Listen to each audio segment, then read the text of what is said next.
Okay, so hello everybody. I think you can hear me now. So welcome to the Trig podcast of Joy and GOZOtv on this beautiful Tuesday. No, wait a minute. Today's Wednesday already.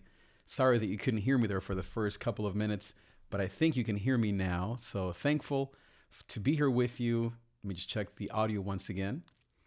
Thankful to be here with you on this afternoon. Yeah, there it is. Okay, great. So talking about how to never give up on your dreams. So give me a comment below. Leave me a 1 if you are enjoying this year, if everything's going well. Leave me a 2 if things maybe are not going as well as you expected. So just leave me a comment below and let me know kind of how you're doing so far this year. I've been doing good. Of course, I also have been hitting the ground running. You had a nice week or so off at home to be with my family for the holidays, but the last, obviously, couple of weeks, been back to work and definitely hitting the ground running, dealing with a lot of great things and planning ahead and looking forward to 2018. But at the same time, even though we often feel awesome about a new year, I've also been facing a lot of my own growth needs, areas where I am improving, needing to improve. And so I'm actually going to be talking to some of my mentors this week. I called 2 or 3 of my good friends that are very important people in my life just to ask them how to manage certain things that I just need some input upon, need input on.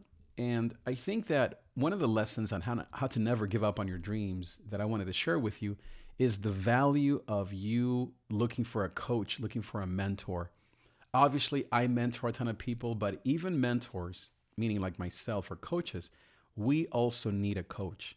And so I have 2 or 3 coaches to coaches. Some of them are peers, men, especially men and women that are right at my level, you could say, but others that are further ahead, that have done greater things, that have more success than I do, that have been through more of life. And so just this week, I've been reaching out to my friends and mentors, just setting up lunches and meetings and conversations on the phone, perhaps in person, just to get that perspective that I need.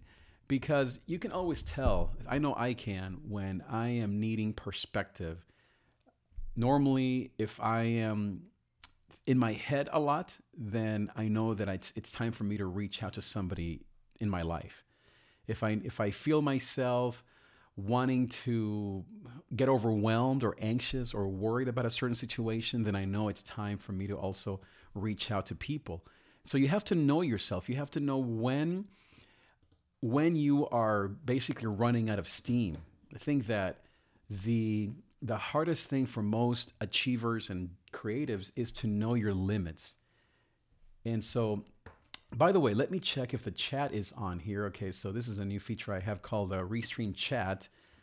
But as you can tell, it says that it looks like I don't have a valid chat token. So I'm not sure what that means, but well, I guess it's not quite ready for us here. So I'm going to just get rid of that. But I hope to be able to put your comments on that box there so that you can see what other people are saying about this awesome video. So I was talking about how you have to know yourself. You have to know your limits. Sometimes we are the last people to realize where we're at, even though maybe our bodies, our emotions, our family is telling us. We that are achievers and doers and dreamers, we keep going until it's too late or until something goes wrong. And sometimes that's the only way that we stop. And I have been realizing these things about me over the last couple of years and paying more close attention to my emotions, to my body, to what my wife tells me, to how I'm feeling. And as I said, when I begin to get inside my head too much and think of how things aren't good, even though they are, or begin to be too hard on myself or on others, that's when I know that it's time to look for some help and to get some input into my life. So I'm talking about life coaches, about my therapist, about mentors, men and women in my life that are God sent. And so I especially think that doing that is crucial for any leader, because then you have the capacity and the perspective to go to the next level. I think second that in terms of how never to give up, you also have to be very aware of the spiritual battle that takes place. There is a spiritual battle that, especially if you're someone of faith, who's a follower of Jesus, who knows God, who believes in God, you have to be aware that there is a battle that we are all facing, that even though we don't see the spiritual battle is real. And when we ignore that aspect of life, of leadership, of being creative, then you're going to do things that are just in the flesh. It's good to see therapists. It's good to talk to people. It's good to read books, go to school. But you have to also pray. You have to be aware that, as the Bible says, it is not by might, it's not by power, but it's by the Spirit of God that we will defeat our obstacles. It's also in the Bible, it says that our battle is not against flesh and blood, but against every spiritual power that basically stands to defeat us. And just think back on 2017. How many times did you feel attacked by Satan? I mean, I know I felt attacked maybe 4 or 5 times very clearly. And who knows how many times it happened where maybe I wasn't even aware of it. And the angels and the Spirit of God just simply protected me. And so that's very important. You have to also do battle in the Spirit. And so how do you do that? Well, I think there's no greater way than through prayer, through worship, and through the Word of God, and through relationships. Those are the main 4 areas. And so this morning, for example, I was feeling a little out of it and just kind of in my head too much. And my wife was telling me that she wanted me to, she was just telling me that it was affecting her, just my mood. And so I knew that I had to do something. And so I have my phone, and I have some great worship songs that I love, that I've been singing, that I've been using the last couple of weeks. And instead of writing, or instead of working on my problems or emailing people, I worshiped for about an hour. And even in that hour, I had some things that came up that I had to deal with, and some things that were in some ways kind of concerning, related to some of my friends. But that spirit of worship was so important for me. It gave me the perspective and the hope and the strength to continue. Also, you have to take care of your body. I took some Advil, took some vitamins, drank some water. I had some oatmeal. I took my protein. You know, those are the things that are so important. I mean, we have to take care of our bodies. It can't just be all spiritual or all just talking to people. And so working out, it's been 4 days since I've worked out, and I feel it every time. I really have to work out every day because of the kind of calling that I have upon my life and the kind of things that I want to accomplish. I need to be constantly in the God with friends and mentors, but also running, boxing.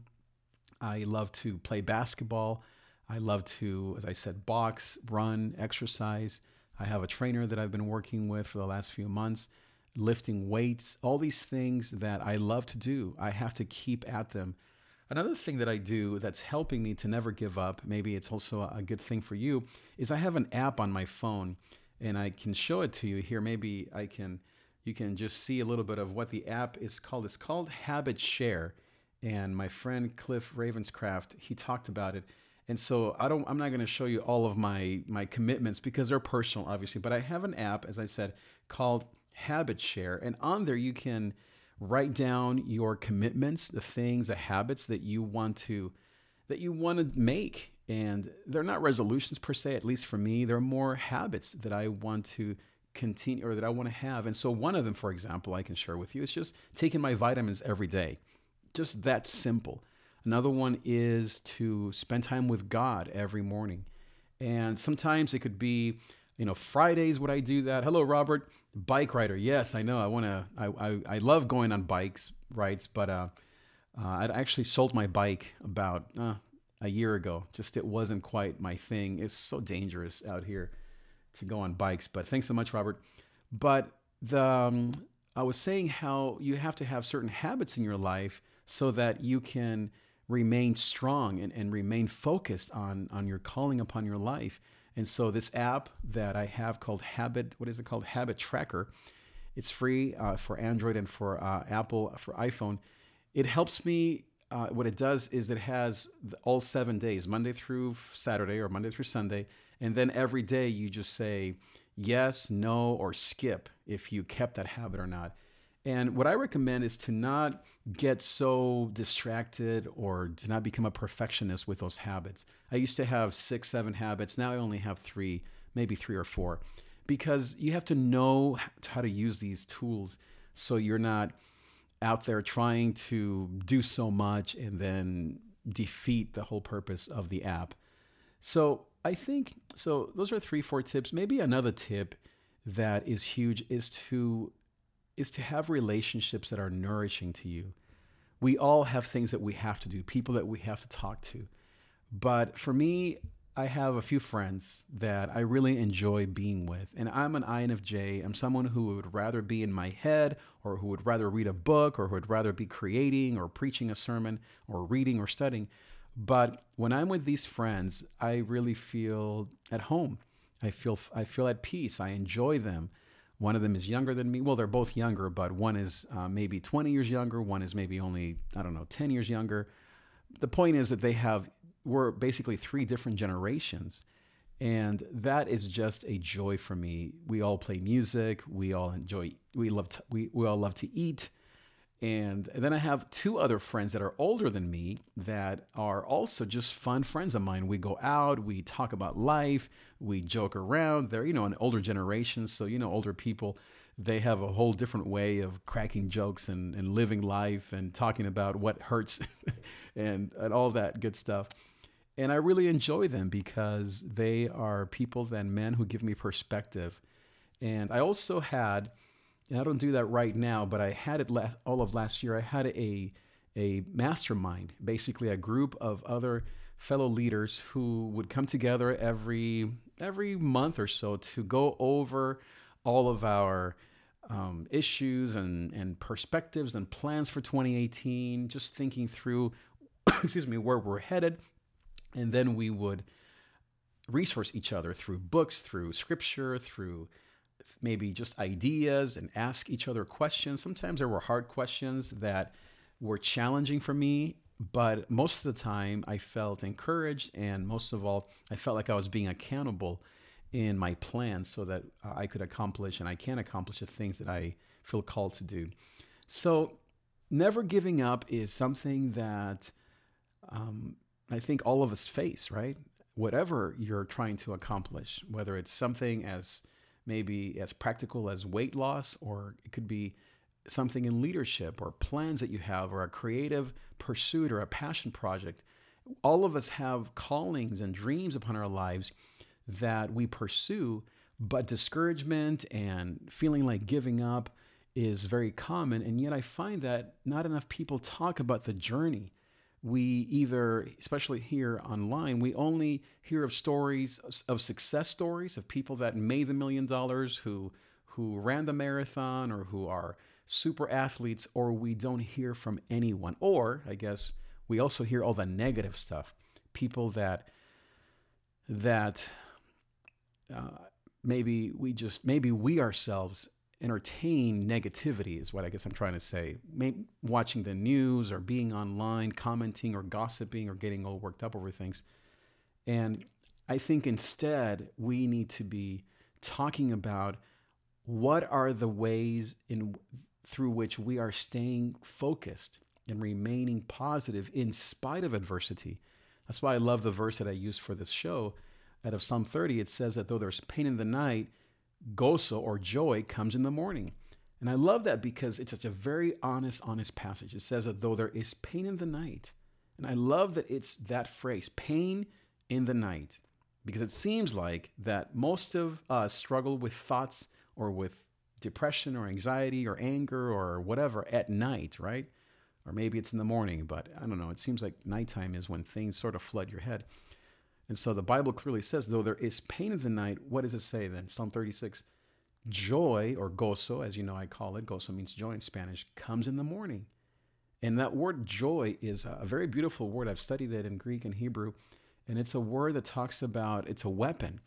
It's more than smiles or good circumstances. It's something that comes from God.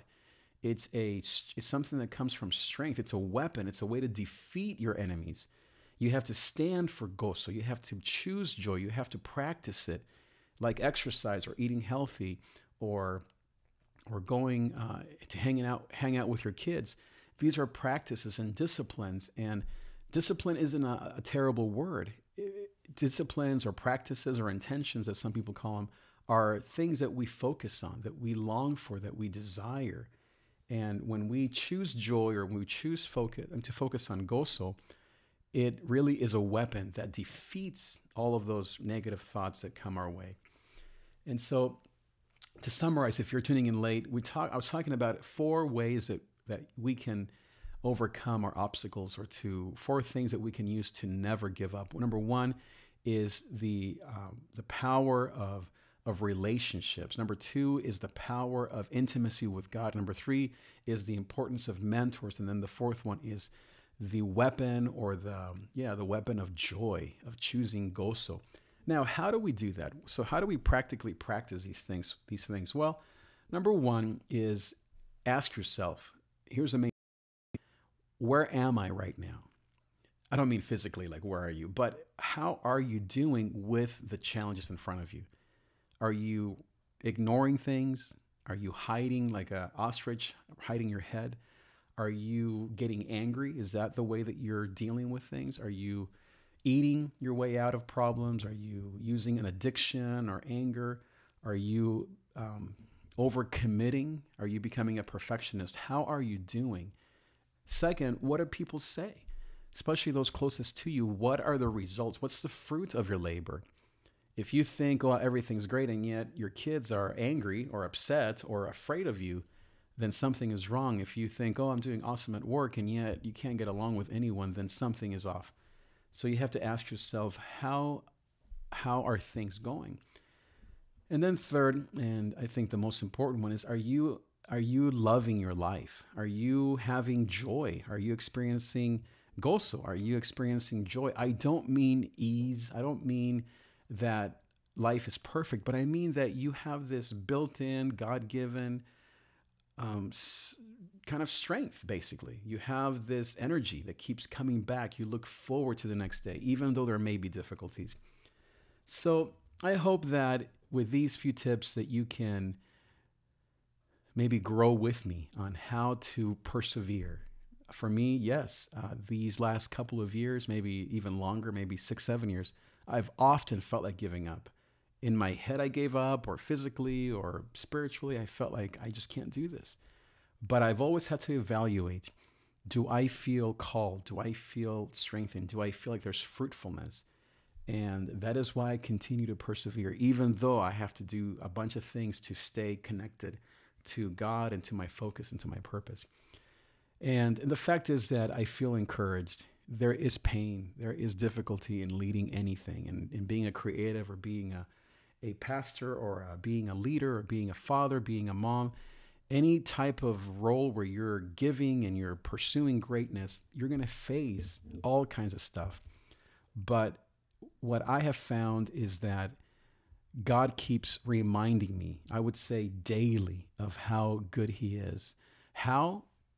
Mostly through people. People keep coming out of the woodworks telling me, Trig, God is using you. This is amazing. I see it. Other people see it. Are there negative things? Of course. But I keep seeing more positive than good, and that is a good sign. Ask yourself, are you seeing positive steps? Not incredible gains. Maybe you're not multiplying your business by 1,000, or maybe you don't feel like you're losing 20 pounds every year. But do you feel like there is fruitfulness to your labor? I feel that way, even though it is a long road. There is a long road ahead of us, but I feel like God is with me, God is with us, and that He keeps reminding us of His greatness, of His goodness, and of His joy. Well, with that said, please share this video with a friend. Make sure that you tell people about this. If you're on Periscope, if you're on Facebook, or on YouTube, make sure that you subscribe, share, and most of all, I hope that you remember that though there is pain in the night, gozo comes in the morning. Have a great day, and I will see you next time. Adios.